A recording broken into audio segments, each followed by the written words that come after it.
विज्ञान की प्रयोगशाला के अंतर्गत एक पुष्प के विभिन्न भागों का अध्ययन हमारे 7th 6th और 8th क्लास की लड़कियां करके दिखाएंगी। इनके सामने एक पुष्प रखा हुआ है, ये गुड़हल का पुष्प है। ये पुष्प उठा लीजिए अपने हाथ में और इसमें आप जो पुष्प व्रंत है, ये पुष्प व्रंत दिखा रही है। ये लंबी सी डंडी है, ये अपने बराबर वाली साथी को ये पास कर देंगी। और जो इसमें वाहे दल है, वाहे दल दिखा रही है, ये नीचे ग्रीन कलर के ये वाहे दल है। ये पास करके दिखा दे रहा हूं मैं कैमरे को, और ये दिखा रही है, इनको ये अलग कर दे रही है, छील दे रही है वाहे दलों को, और बिल्कुल अलग कर देंगी वाहे दल को, छील करके निकाल के बाहर कर देंगी इन्हें, डंडी अलग कर देंगी वाहे दल की।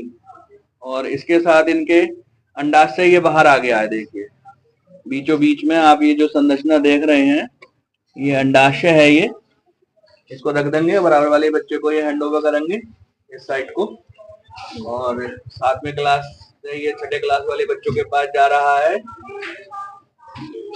इल्मा के पास पहुंच गया है। और लाल रंग की जो संरचना है इल्मा बता रही है, इनको हम दल कहते हैं। इनको अलग कर देंगी ये छील करके, एक एक दल अलग कर देंगी, 2 3 4 और 5 दल नीचे रखे हुए हैं, इनको दिखा रही है ये एक एक करके उठा करके। ये दल हैं, ये पौधे के सबसे आकर्षक भाग हैं, इनके द्वारा ये कीट पतंगे आकर्षित होते हैं। अब बराबर में हिमांशु खड़े हुए हैं, हमारे क्लास 8 के छात्र हैं। जो लंबी सी संरचना है हिमांशु को हैंड ओवर कर देंगी, जिसमें कि वर्तिकाग्र वर्तिका है। देखिए ये वर्तिकाग्र वर्तिका है, और इसमें छोटे छोटे से रेशे से निकल रहे हैं, ये पुंकेसर हैं। इनके ऊपर पास में दिखा दे रहा हूं मैं, पुंकेसर है, हल्की सी संरचना है इनमें, और ये पुंकेसर है। और पुंकेसर में परागकण पाए जाते हैं। परागकण जो है वर्तिका, ये परागकणों को अलग कर देंगे छील करके, सारे के सारे परागकण हटा देंगे इसके आराम से। बहुत बहुत नाजुक सी संरचना होती है ये, एक एक करके सभी परागकणों को हटा रहे हैं। कुछ पुष्पों में परागकणों की संख्या बहुत अधिक होती है, और नहीं, सभी पुष्पों में परागकणों की संख्या बहुत अधिक होती है। जो पुंकेसर है उनकी संख्या कम ज्यादा हो सकती है, किसी में 4 होती है, किसी में 6 होती है। ये गुड़हल के पुष्प में बहुत सारे पुंकेसर हैं, सारे पुंकेसर इन्होंने अलग कर दिए हैं। और जिनके हाथ में बिल्कुल ऊपर जो संरचना इन्होंने पकड़ी हुई है, वो वर्तिकाग्र है, ये पुष्प का मादा भाग है ये। और एक लंबी सी एक नली है इसके नीचे, ये कहलाएगी वर्तिका। और अंडाशय ये उठा के दिखा रहे हैं, उरूज उरूज फातिमा क्लास 6 में, उरूज फातिमा इस ग्रीन कलर की संरचना में जितने भी वाहे दल है सबको अलग कर देंगे, निकाल करके सबको अलग कर दीजिए, इनको सब अलग कर दीजिए। और बीच में देखो आप एक फूल जैसी संरचना आप देख रहे होंगे, फूली हुई सी, ये अंडाशय है। जब परागण हो जाता है तो इस अंडाशय से फल का निर्माण होता है। इसके अंदर बीजांड पाया जाता है, जिससे कि बीज का निर्माण होता है। तो ये एक प्रैक्टिकल था। ये इस प्रैक्टिकल के द्वारा हमने पुष्प के विभिन्न भागों का अध्ययन किया। 6th 7th 8th के विभिन्न छात्र छात्राओं ने इसके अंदर पार्टिसिपेट किया।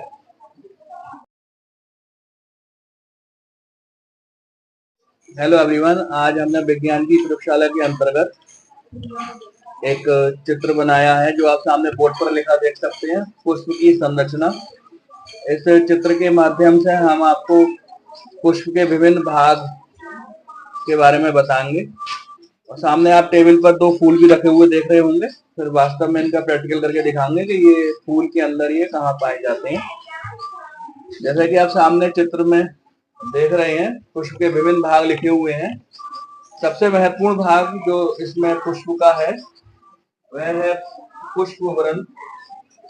ये एक लंबी सी डंडी होती है, जो कि पुष्प को पौधे के साथ जोड़े रखती है। दूसरा जो महत्वपूर्ण भाग है वह है वाहे दल।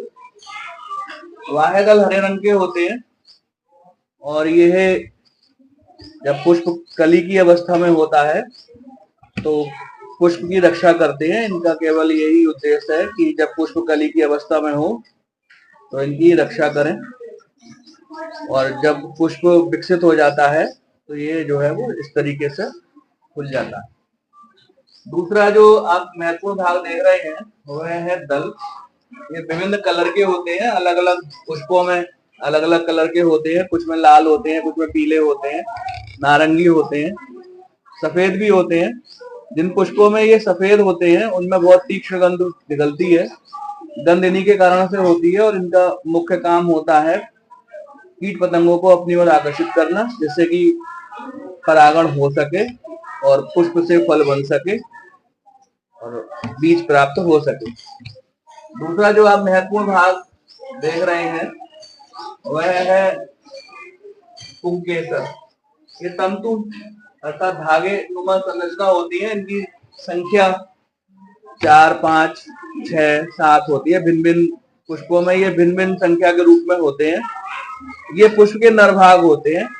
इनके ऊपर यहाँ पर परागकण पाए जाते हैं और ये परागकण जो है वो परागण का काम करते हैं। उड़ करके ये पुष्प के स्त्री भाग वर्तिकाग्र पर आ जाते हैं। वर्तिकाग्र एक चौड़ा सा प्लेटफॉर्म संरचना होती है, यहाँ पर ये परागकण आ जाते हैं। ये पुष्प का मादा भाग है और एक लंबी सी नली के द्वारा, जिसको कि हम वर्तिका कहते हैं, अंडाशय तक पहुंच जाते हैं। अंडाशय में जाकर के ये बीज और फल का निर्माण करते हैं। अंडाशय से फल बनता है और बीजांड से बीज बनता है। ये बात एक इम्पोर्टेंट बात है, महत्वपूर्ण बात है ये कि बीजांड से हमको बीज प्राप्त होता है, अंडाशय से हमको फल प्राप्त होता है। तो एक बार मैं फिर से आपको रिवाइज करा देता हूँ। पुष्प के नर और मादा भाग, जो नर भाग है वो पुंकेसर है, ये तंतु नुमा संरचना होती है, और जो वर्तिकाग्र है और अंडाशय है ये पुष्प के मादा भाग है। कुछ पुष्पों में ये एक ही में पाए जाते हैं और कुछ पुष्प ऐसे होते हैं जिनमें ये अलग अलग पाए जाते हैं। उनमें नर पुष्प अलग होते हैं, मादा पुष्प अलग होते हैं।